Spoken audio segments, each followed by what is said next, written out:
G'day, lovely to see you. Last week we began talking about what Jesus says here, that looking at a woman lustfully is committing adultery with her in your heart.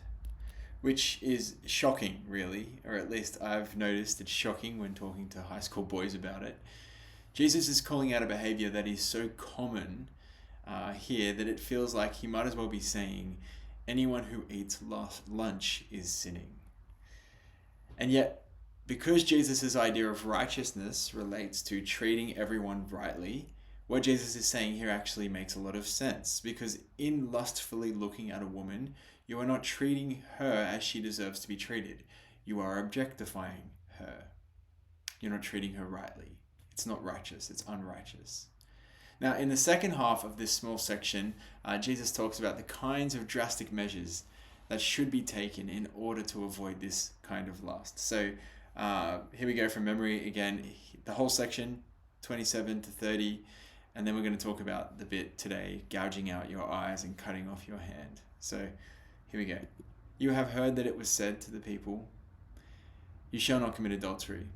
And I say to you that anyone who looks at a woman lustfully has already committed adultery with her in his heart. If your right eye causes you to sin, gouge it out and throw it away. It is better for you to lose one part of your body than to have your whole body thrown into hell. If your right hand causes you to sin, cut it off and throw it away. It is better for you to lose one part of your body than for your whole body to be thrown into hell.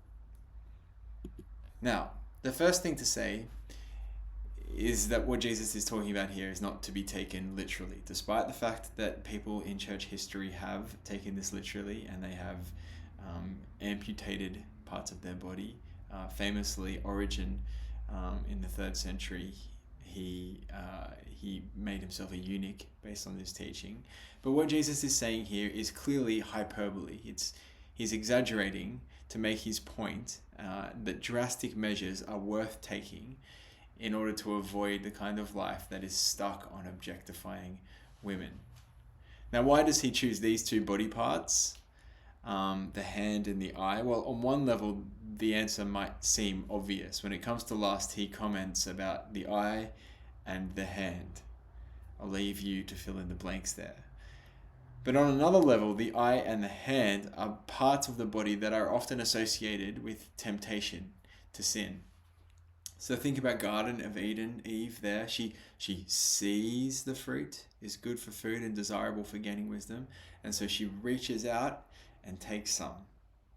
This is the eye and the hand. And Jesus' point is that some measures might need to be taken in order to avoid falling into this kind of temptation. That's why he says, if the eye causes you to stumble, gouge it out. If the hand causes you to stumble, cut it off. What he's saying here is that there is no blanket rules about what we must do and what we must not do, because everyone is different.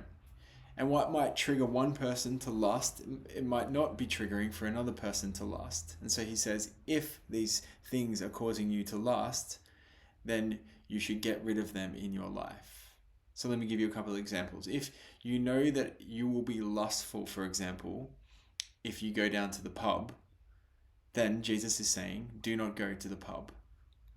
If you know that watching a particular movie or a particular TV show is going to cause you to lust, then don't watch the movie or the TV show. Avoid the things that you can avoid. Enact measures. Have some self-restraint. Don't let your desires to lust be the thing that determines your behavior. That's what Jesus is saying here. I'm going to quote from John Stott because I think he says it so clearly. It is better to forego some experiences this life offers in order to enter the life, which is indeed life. It is better to accept some cultural amputation in this world than to risk final destruction in the next. Of course, this teaching runs clean counter to modern standards of permissiveness. It is based on the principle that eternity is more important, and that any sacrifice is worthwhile in this life if it is necessary to ensure our entry into the next. We have to decide, quite simply, whether to live for this world or for the next, whether to follow the crowd or Jesus Christ. That's what Jesus is saying here. These are not going to be easy choices to make, and yet they are necessary if we are to follow Jesus Christ. So I leave you today just to think about what are some of the behaviors that you can cut off or cut out in order to avoid lustful thoughts and looking at women lustfully, or men for that matter. Let me pray.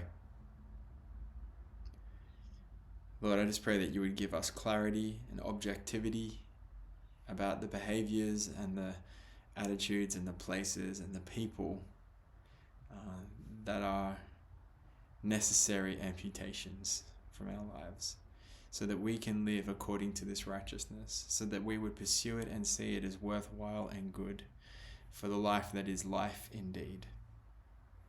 Amen.